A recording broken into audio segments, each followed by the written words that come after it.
Welcome to the ISID Speaker Series online edition. Today I'll be talking with Eric Hirsch, who is an assistant professor of environmental studies at the Franklin and Marshall College in Lancaster, Pennsylvania.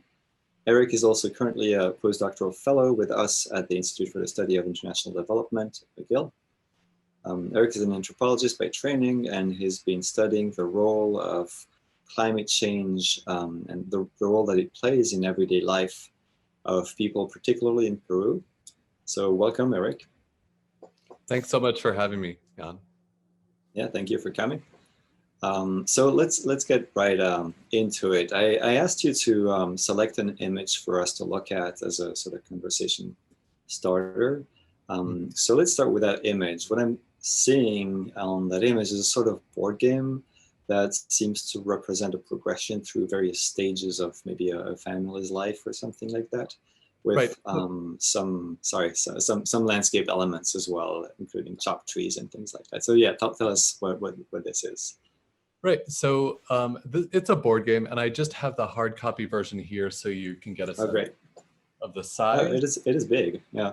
Yeah, it's pretty big. So the first thing about it folds like this, and the first thing about it was that it was essentially a sort of party favor from an environmental education fair that I attended in Peru in the Andes Mountains in a region called the Kroll Valley.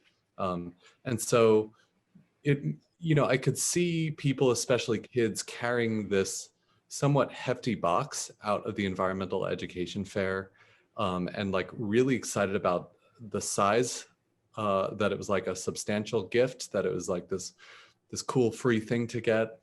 But then you open it and it's, so what it is a game that I guess a 4-person family or 4 people in a school setting are supposed to play, where what you do is you roll a set of dice and then land on different squares, and it takes you through this landscape that has you doing various environmental activities, some of which are good, right? Like for example, in one slide, you fix your faucet so that you end up not wasting so much water. In another, you contribute to a forestation campaign in your village. In another, you your teacher in school goes to an environmental education capacity building session. And you, I guess, as a child, because that's how the player is framed, is sort of disciplined by this game to be like conditioned to advance after you do something good for the environment or sustainable. And same thing, right? If you land on a spot where it has you, for example, here on the bottom, you're throwing a piece of trash out of the van that you're riding, you have to fall back a couple of spots. So it's this, I think of it as this disciplinary device to really train people to not only be environmentally caring subjects, but to be individualized in their approach to how they treat the environment. And so I'm thinking about that. Some of the provocations I had coming into this interview and into your class a couple weeks ago was about what resilience means for people on the ground in real everyday life. And what this game shows me is that it's such an individualized mission. And I think that's one of the, depending on what the situation is, that can be a strength, I guess, but it can also be a real weakness in terms of moving forward in a way that actually substantively addresses the climate crisis for people's lives. So that was some of my interest with this game, right? The kind of subject making and disciplining it tries to do, especially for young people. But if a family's playing it, or teachers, or like a group of adults in a capacity building session, the game also frames them as non-expert in environmental relations, despite the fact that it's being given out in rural villages where people have been doing agricultural labor for generations in some cases. Yeah, there's definitely a lot to unpack there. This is very interesting. I think one thing that I'm hearing is is this sort of superimposition of a project from the outside of what it means to be sustainable and resilient, since resilient has been a bit of a focus throughout this series and the class that you mentioned.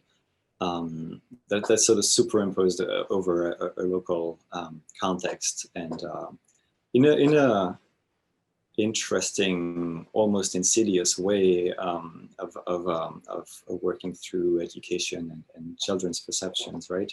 With good intentions too, which is also what's interesting. So you're talking about resilience here as this sort of individualizing project.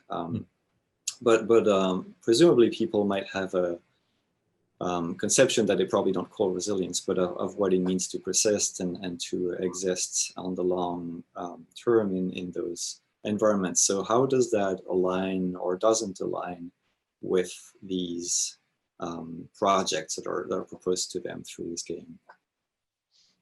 Right. So, I think like anywhere else, the places where I work, which is a pretty, it's a like tight network of different small villages in this valley in the southern Andes. And in a place like that, there's plenty of debate over what the best way is to move forward, right? So resilience, if we can impose that term as like an outside word onto a place like this, it means lots of different things to lots of different people and family groups and neighborhoods, religious organizations. So some take it in the direction of, really continuing to work on the land and cash crop where it's possible, but really have that agricultural base. Others, as I'm sort of getting into exploring in some of my newer writing, are looking at a turn toward livestock and a little bit away from agriculture, as certain animals are really still thriving quite well, but the agricultural market is crashing for a lot of people, and droughts and difficulties around water are making that a little bit worse. And for other people, as I've written about before, there's a pretty substantial mining economy in this, at the edges really of this region. And so people who are able to get hired by mining companies, in some cases find really well-paid work there, and others are exploring smaller scale artisanal mining. People with property in the high parts of the region next to the places where lands are really getting bought out by mining companies. So there's so many different interpretations of what it means to be resilient, or perhaps put a little bit more broadly, what it means to persist as a pathway through climate change, right? Through the climate crisis, and through like different related environmental changes and economic changes that people are experiencing and a part of.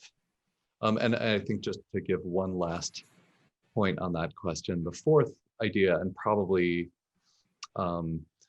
the most readily available option to a lot of people, is to migrate to cities, right? I just asked a general interview question to a class of soon-to-be high school graduates in a small village in the region called Lari, sitting in front of that classroom in the summer of 2019, asking if anybody planned to stay instead of going to the cities, and I was almost laughed off the stage, right?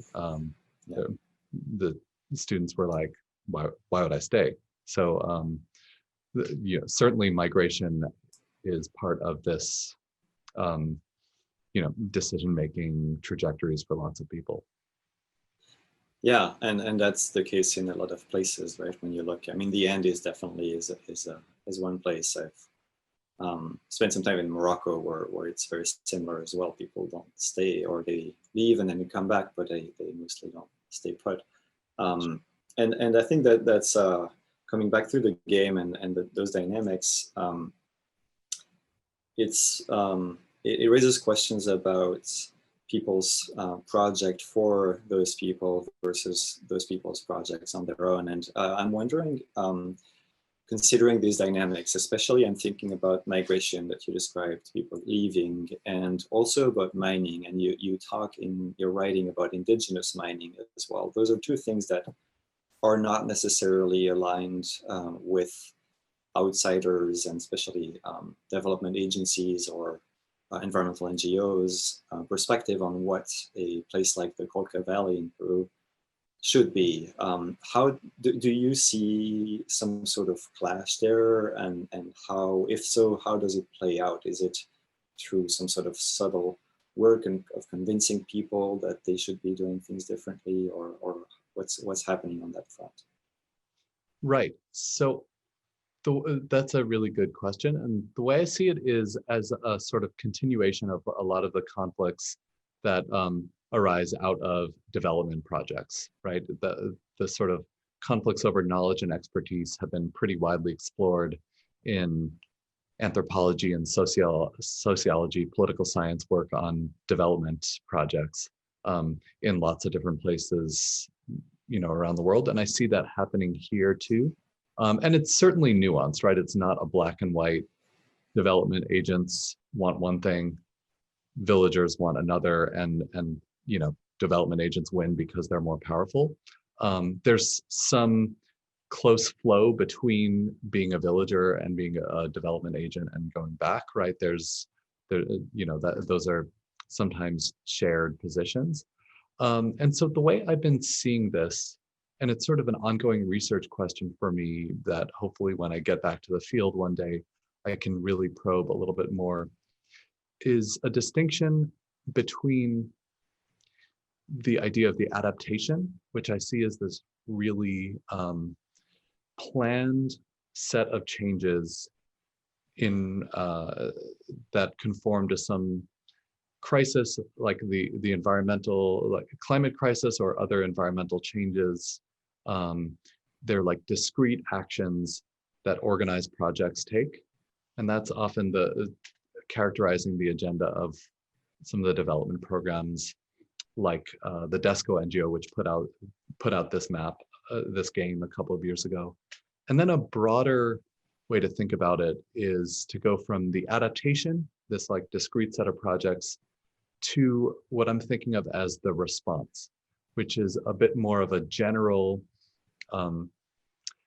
set of changes, sometimes improvised, sometimes a bit more planned, that are a reaction to some crisis or significant change, right? And a response isn't necessarily incorporating all of the foundations of what we might think of as sustainability, right? So an example of a response that I've written about before is a decision to go into mining and exploring an artisanal mine on a piece of land that one family owns, because it's an option that's available when others have really closed off. Now, I don't think any development NGO would push people to do that or promote that. Some might be interested in formalizing work like that as a new kind of entrepreneurial business, but certainly that doesn't really fit neatly into the rubric of sustainability or of climate aware resilience, as a lot of global institutions might think about that. But it certainly is a reading of the crisis and a decision about how to move forward. So would you say that response is in a way just stripping away the normative part of adaptation? Is that what you're expressing with using the word response as opposed to adaptation? Yeah, or maybe a relocalizing the normative dimensions of how to act in a crisis from an organized center of knowledge making to a more distributed one. Mm-hmm. And this is still a somewhat rough idea. It's why I kind of enjoy talking it out in media like this. But I think there might be something there in terms of figuring out how people move beyond some of the restrictive frameworks of development. Mm-hmm. You mentioned climate change a couple of times. What's happening in the Kroll Valley where you work in terms of climate change? What's changing yeah, let's start with that. Right. So the Kolka Valley is this really interesting landscape where it's super steep. And so there are lots of different um, ecosystems and kind of different ecozones within the same pretty small radius. So it's largely pretty fertile and has stayed that way for a long time. What's happening is that it's just always been a challenge to harness water and make sure water is available. Um, Water comes from the mountain peaks on, depending on where you are in the valley, it might be coming from the mountain peaks, or for some other places, it comes from a newer canal building project.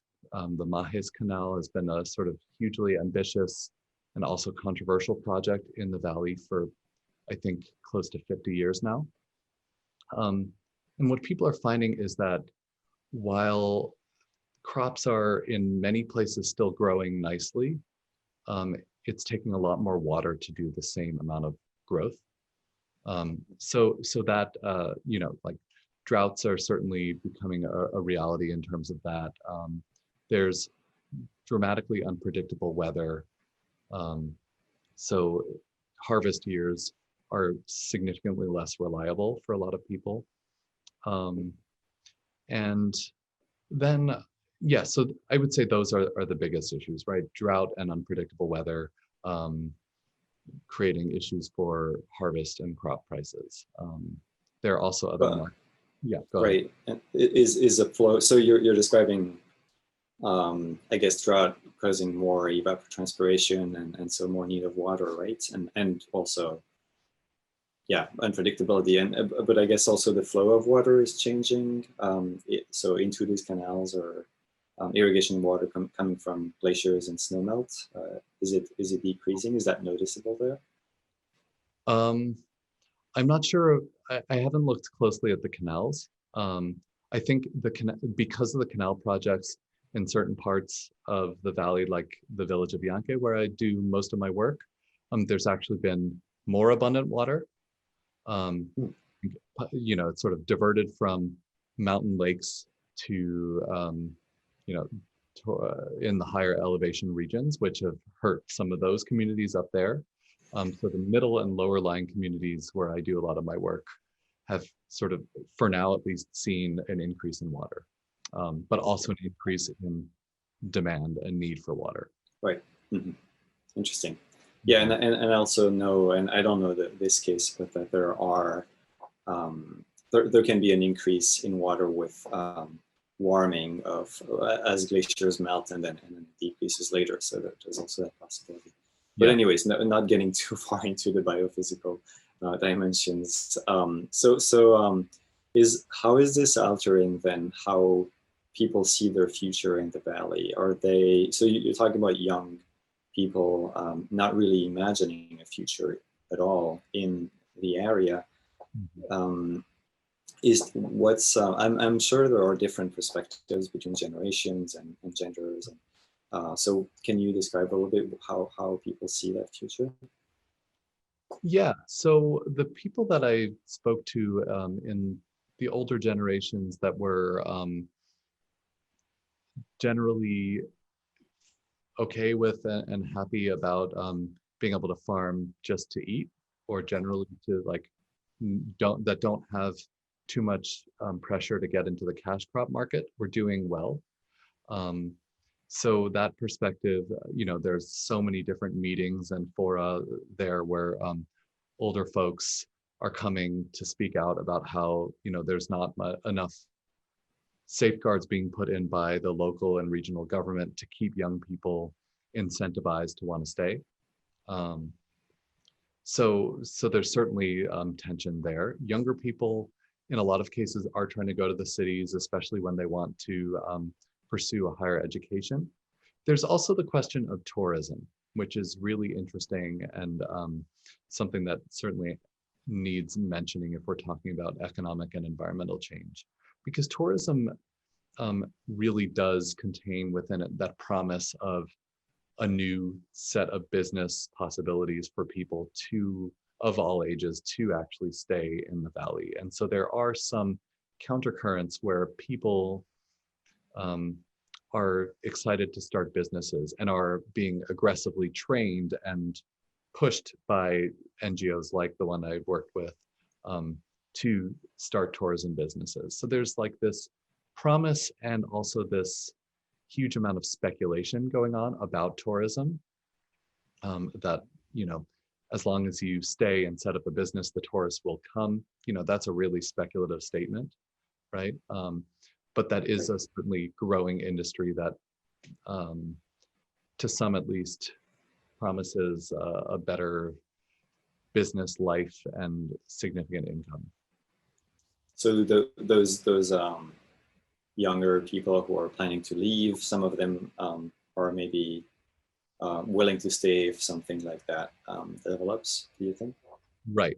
But on the other hand, there is a pretty decent amount of lamentation about how young people, you know, kind of the kids these days, complaint that young people don't want to get into agriculture anymore and are just glued to their phones. That was, you know, that was described, one local politician described it to me that way, who was herself on the younger side. And even, you know, even at around the age of 30, she was saying that, like, you know, between people around this age and younger people, 15, 18 now, there's even been more of a shift away from agriculture. So it's just, that's just one perspective, but it was interesting to hear a sort of kids these days analysis from somebody who was in one of those younger generations that organizations are working hard to keep in the rural regions.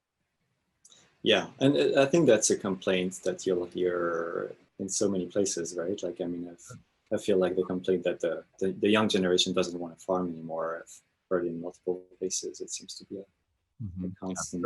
Like the rural regions of the United States, I've heard that here. Yeah, exactly. Same in Argentina. Yeah. So yeah, I'm trying to make sense of all this. It does seems like there are multiple trends of transformation going on that, if you wanted to call them resilient, you could, to go back to that buzzword we've been using. But on the other hand, that may or may not correspond to some people's idea of resilience, which I think is this really interesting tension. And going back to something you wrote about the Maldives earlier, where you noted that some people were saying that to be resilient would be potentially also to leave your island and go somewhere else. Really asks the question of, or it begs the question of, what is it to be resilient, and also what's the unit that's being resilient? Are we talking about a landscape with people in it, which is a perspective that's increasingly popular, especially coming from, you know, environmental studies? Are we talking about people and their ability to survive, have livelihoods? And so what you saw in the Maldives, in a way, would you say you're also seeing, I mean, that specific aspect, that you're also seeing it there, that people will, in a way, survive, and maybe their own resilience will lead them to abandon agriculture, go into cities and do other things, and that that I'll leave it there. Right. Yeah. So no, that's an important connection. That was a place where, you know, I first learned, you know, I went earlier in my graduate education and ended up writing my master's about the Maldives. And going there was the first time I learned that resilience is itself such a resilient concept, if you'll pardon that, that people can use it in all kinds of ways that in some cases are useful, right? That fit their definitions. So that's what I saw there. One interlocutor there who was himself part of an NGO. And so maybe, you know, I think that sort of technocratic influence could have been a reason why he was thinking with the English word resilient. But he just said that, you know, to be truly resilient is to really not be holding on to this temporary and fleeting nation state form. And I found that really provocative, right? That, you know, It is. we're here on a bunch of islands and we've all decided to cram into this super urbanized arrangement where a single island has, you know, around a third of the 400,000 person population in the Maldives at the time. He's just like, looking back, don't you find that somewhat absurd that this is how we arrange ourselves? So that got me thinking a little bit about how, you know, there's so much in terms of buzzwords, right? There's so much conversation right now about climate migration, and, you know, how climate change and the crisis is really forcing people to move elsewhere. And I think those conversations in the Maldives earlier in my education reminded me that forced emplacement too could be seen as a problem, Right. when you're thinking about environmental change and questions of resilience. Yeah, there's a lot of assumptions we make about when thinking about climate change and its impacts, about what's desirable, and what's undesirable. And I think your work really invites us to think more about those, which I find really fascinating. Thanks. So, Like, yeah, you know, it sort of speaks to that cliche that, like, in a crisis, we really find out who we are, you know, Mhm. which is something on my mind given the current COVID pandemic as well. yeah, for sure. Um, well, thanks. That's been really enlightening. Do you want to leave us with any specific thoughts, or maybe thoughts about the way forward in Peru, or anything else for our viewers? Anything else? No pressure here, right? No pressure. Well, no, Sorry, I'm putting you on the spot. I I realize. guess where I often come down in thinking about development issues and how these huge globalized transnational concepts are being enacted in different ways around the world. One of the things I want to really think about and stress, if you know, especially in light of, you know, ISID's development studies program, but folks interested in development in different ways, is that I think it happens. Sorry, let me start over. The conceit of anthropology, and which is why I'm still in love with the field that I specialized in, is that you can know best about a person's experience or a community's experience with a certain crisis or a set of changes by asking them.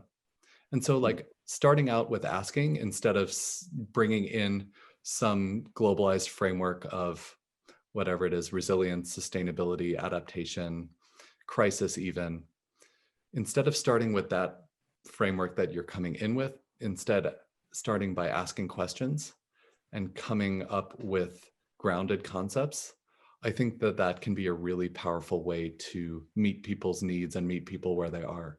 I'm sorry, the one other thing that is just a quick reflection from the class discussion we had with you was that one student mentioned that the concept of resilience gets a lot of hate. And that comment Yeah, really I remember that. stuck with me for a while. And what I'm thinking about that is it sometimes feels like hate because it can be critical, but what resilience really needs is precision, right? Mhm. What is this concept doing in this particular place for this particular reason? And if you're applying precision to it, you can really figure out where the concept belongs and how it helps people, and where in some cases it might not do so much help to people. Yeah, and that's the problem with boundary objects, right? Like these sustainability and resilience and stuff. They're applied Exactly. differently in different contexts. So I guess we have to specify how we're using it in this particular context, or any particular context. Exactly. Yes, Right. completely agree. Yeah. Well, thank you so much, Eric. That was great. And yeah, we'll be coming up with some more videos in the near future. So thanks again. Sounds great. Thank you so much for having me again. And this was a fun conversation. All right. Goodbye. Bye.